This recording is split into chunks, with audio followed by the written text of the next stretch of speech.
अकबरुद्दीन ओवैसी सारखा व्यक्ती संसदेमध्ये जय फिलिस्तीन म्हणतो, तर या ठिकाणी असंख्य लोकं, अनेक लोकं जर महानगरपालिकेत येणार आहेत, मग त्यांचं या ठिकाणी काय म्हणणं असणार आहे? ते कसे वागणार आहेत? या सगळ्या गोष्टीकडे सुद्धा आपलं लक्ष आज असणं गरजेचं आहे. आणि हे का झालं? हे सगळं आपल्या विभाजनामुळे झालं आणि हेच जर पुढे होणार असेल, तर मग तुमच्या, आमच्या मुलांचं भविष्य काय?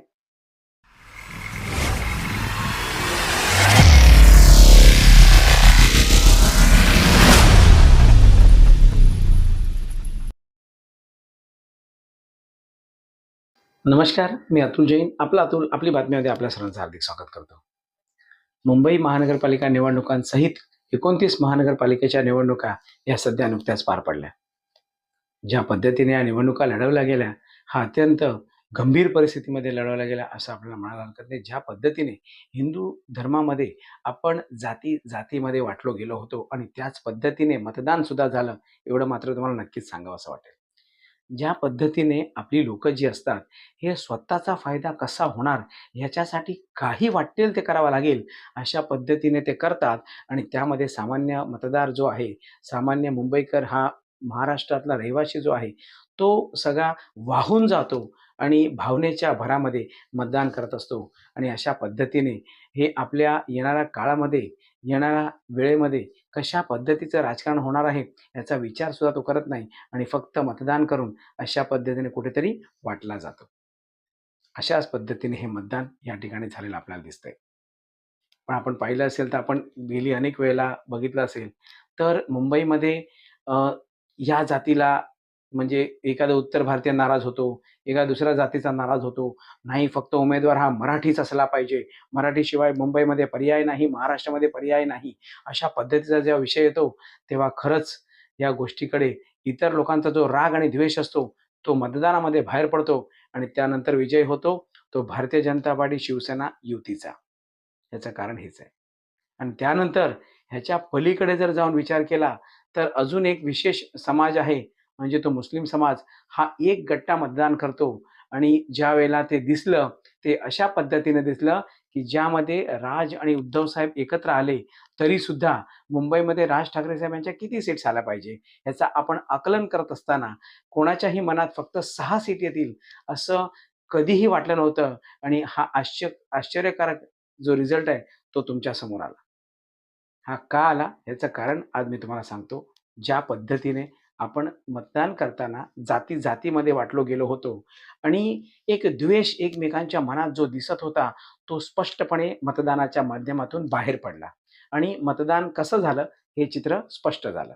पण त्या पलीकडे जेव्हा एम-आय-एम सारखा पक्ष जेव्हा उभा राहतो आणि त्या ठिकाणी काँग्रेसचं अस्तित्व जवळ नष्टच झालं होतं की काय, अशा पद्धतीने कुठलाही स्टार प्रचारक नाही, तर कुठल्याही सभा नाही, असं काही न करता 24 सीट्स काँग्रेसच्या या मुंबई महानगरपालिकेमध्ये आल्या. पण त्या ठिकाणी विसरून चालणार नाही, की एम-आय-एमच्या सुद्धा 8 सीट्स ज्या आहेत, त्या मुंबई महानगरपालिकेमध्ये निवडून गेलेल्या आहेत. मित्रांनो लक्षात घ्या, 1, 2, 3 अशा करत-करत आज 8 सीट्स या मुंबई महानगरपालिकेमध्ये एम-आय-एमच्या आहेत. पण त्याचसोबत इतर पक्षामधील सुद्धा हा जो मुस्लिम समाज आहे, तो कुठेतरी आपल्याला एकत्र महानगरपालिकेत दिसणार आहे. म्हणजे जवळ किती सीट्स असतील, तर जवळ 25 ते 30 सीट्सचा आकडा मला वाटतं या ठिकाणी आपल्याला बघता येईल. ज्या पद्धतीने मित्रांनो आपण शाळेत जात होतो, तेव्हा एक काळ वेगळा होता, की या भारत देशामधला प्रत्येक जाती धर्माचा माणूस हा भारतीय होता. हिंदू हा शब्द आता वापरला जातोय. हिंदुस्थान हा शब्द आता वापरला जातोय.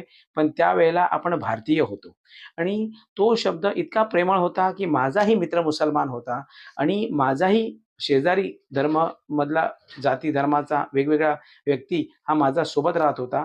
पण आज त्या ठिकाणी कुठेतरी राजकारणाच्या माध्यमातून भडकवलं जातं आणि ज्या पद्धतीने प्रत्येक समाजामध्ये एक वेगळ्या पद्धतीने जेव्हा एक मेसेजेस दिले जातात, हे फार वेगळ्या पद्धतीचे आहेत आणि घातक आहेत असं म्हणायला हरकत नाही.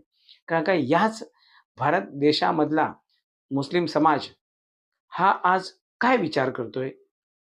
काय त्यांच्या मनात भावना आहेत? ह्या गोष्टी आज आपल्याला समजण्याची गरज आहे. ज्या पद्धतीने जेव्हा संसदेमध्ये खासदार निवडून जातात, तेव्हा एम-आय-एमचे इतके मोठे नेते, खासदार जेव्हा जय फिलिस्तीन म्हणतं, तेव्हा आपल्या मनात काय भावना येतात? भारत माता की जय म्हणत नाही कारण का त्यांना चीड असते. याच मातीत राहून, याच मातीत लोळून, याच मातीत खाऊन त्यांना भारत माता की जय किंवा वंदे मातरम म्हणायला लाज वाटते.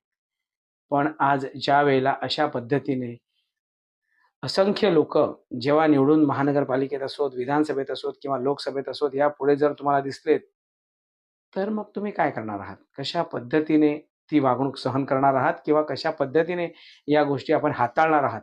या सगळ्या गोष्टी फार महत्त्वाच्या आहेत. आपण विचार करतो, की या देशातला प्रत्येक नागरिक हा माझा आहे.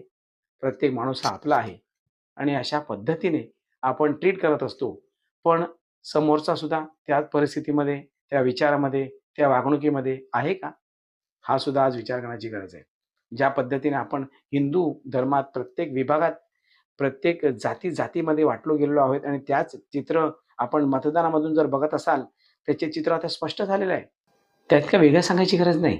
मराठी माणसा जागा हो रात्र वैराची आहे, असं म्हणत जर आज परिस्थिती जर तुमच्यासमोर असेल आणि आज काय झालं, तर ठाण्यामध्ये पुन्हा एकदा शिवसेना आणि मनसे ही एकत्र आलेली आहे. युतीमधली शिवसेना म्हणजे शिंदे साहेबांची शिवसेना आणि मनसे एकत्र आली. कारण का ज्या पद्धतीने राजूदादा पाटील यांनी म्हटलं, की आम्हाला विकासासाठी, आम्हाला निधीसाठी, आम्हाला फंड जो मिळाला पाहिजे, नाहीतर आम्ही निवडून आणून नगरसेवक फायदा काय? अशा पद्धतीने जर बसून राहिलो तर लोकांची कामं कशी करणार? जर हे होणार असेल, तर मराठी माणसाला जागा करण्याची गरज काय होती? आणि मराठी माणसाला भडकवण्याची गरज काय होती? अशा पद्धतीने राजकारण जर निवडणुकीनंतर जर वेगळं होणार असेल, तर मग निवडणुकीच्या आधीचा जो तुम्ही केलेली विधानं असतात, ती विधानाचं काय? आणि अशा पद्धतीने अनेक विषय जर होत असतील, तर मग हिंदू कुठे आहे? आणि हिंदूमध्ये जर तुम्ही वाटले गेलेले असाल, तर तुमचं भविष्य काय? या सगळ्या गोष्टींचा कधी विचार होणार आहे का? की राजकारणी फक्त स्वतःच्या फायद्यासाठी काहीही करायला तयार होतील आणि नंतर हिंदू किंवा सामान्य माणसांना वाऱ्यावर सोडलं जाईल. आज तुम्ही बघत असाल तर ज्या पद्धतीने मुंब्र्याची जी नगरसेविका आहे, तिने म्हटलं, "पूरा मुंब्रा हम हरे रंग से रंग देंगे." तर अशा पद्धतीने जर विषय मांडायचा असेल, तर तेव्हा नंतर तिने लगेच चित्र फिरवलं आणि जर भगवा असता तर भगवा करून टाकला असता. हे फक्त सांगण्यापुरतं आहे. आणि ज्या पद्धतीने एक विशिष्ट बहुल विभाग असतो, त्या ठिकाणी तुम्ही बघितलं असेल तर इतर जाती धर्माच्या लोकांना राहणं कठीण होतंय. तर ते का होतंय? कारण का आपण ज्या पद्धतीने एका काळी पाहिलं होतं, की माझा भारत देश महान आहे, सगळे राहणारे माझे बांधव आहेत. ह्या सगळ्या गोष्टी त्यावेळेला ठीक होत्या, पण आता त्या गोष्टी नाही आहेत. आणि त्याचं कारण असं आहे, की राजकारणाच्या माध्यमातून असो किंवा आपल्या समाजामध्ये जेव्हा प्रचार होतो किंवा विषय वाढतात, तेव्हा आपल्या जातीला किंवा आपल्या जातीला कसं मोठं करायचं आणि दुसऱ्या जातीला कसं हीन धरायचं, त्यांना कसा संपवायचा, ह्या गोष्टी जर चालत असतील, तर मग काय होणार आहे पुढे? कुठपर्यंत जाणार आहोत आपण? आणि अशा पद्धतीने आज एक अकबरुद्दीन ओवैसी सारखा व्यक्ती संसदेमध्ये जय फिलिस्तीन म्हणतो, तर या ठिकाणी असंख्य लोकं, अनेक लोकं जर महानगरपालिकेत येणार आहेत, मग त्यांचं या ठिकाणी काय म्हणणं असणार आहे? ते कसे वागणार आहेत? या सगळ्या गोष्टीकडे सुद्धा आपलं लक्ष आज असणं गरजेचं आहे. आणि हे का झालं? हे सगळं आपल्या विभाजनामुळे झालं आणि हेच जर पुढे होणार असेल, तर मग तुमच्या, आमच्या मुलांचं भविष्य काय? हे तुम्ही आज जर ठरवत नसाल, तर येणाऱ्या काळामध्ये हे राजकारणी कुठे पळून जातील, हे तुम्हालाही कळणार नाही. सामान्य माणूस हा तिथेच राहणार आहे. पण ह्यांच्याकडे खूप काय आहे पळून जाण्यासाठी. हे कशाही पद्धतीने पळून जातील. इतर देशांमध्ये त्यांच्याकडे बाहेरच्या देशात सुद्धा संपत्ती आहे. तुमच्याकडे इथेच संपत्ती आहे आणि संपत्ती आहे ती सुद्धा तुमच्या पोटापाण्याइतकीच संपत्ती आहे.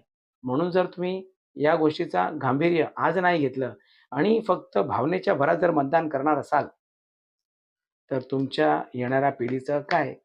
ह्याचा विचार आज तुम्हाला करावा लागेल. नाहीतर ज्या पद्धतीने आज जेव्हा धमकी देतात काही लोकं, की हमारा तो बहुत देशों में, मुल्क में हमारे लोग हैं, तुम कहाँ हो? या सगळ्या गोष्टी ऐकून चीड येते मनात, की असं का वागतात ही लोकं? असं काय आहे? त्यांचा अल्लाह त्यांना काय सांगत असेल, तर आमचा देव आम्हाला काय सांगत नाही का? या सगळ्या गोष्टी भडकवण्याच्या आहेत. म्हणजे सामान्य लोकांना भडकवून त्यांना त्यांच्या जातीमध्ये पेटवलं जातं आणि दुसऱ्या जातीबद्दल जेव्हा वेगळ्या मेसेजेस देतात, तेव्हा अशा गोष्टी घडतात आणि अशा गोष्टी हे फार घातक आहेत. मुळात अशा गोष्टी होऊ नये आपल्या भारत देशामध्ये, पण हे का होतात? हा सगळ्यात मोठा प्रश्न आहे. आणि हीच गोष्ट मी सांगण्यासाठी आज इथे आलो होतो, की राजकारण कसं खेळलं जातं, आणि यामध्ये सामान्य माणसांचं पुढे काय होणार आहे आणि जर अशा पद्धतीने आपण मतदान करत राहिलो तर तुम्ही कुठे असणार आहात हे आज विचार करण्याची गरज आहे. मी इथेच थांबतो. आपला अतुल आपली बातमीमध्ये पुन्हा भेटूया. थँक्यू. जय हिंद, जय महाराष्ट्र.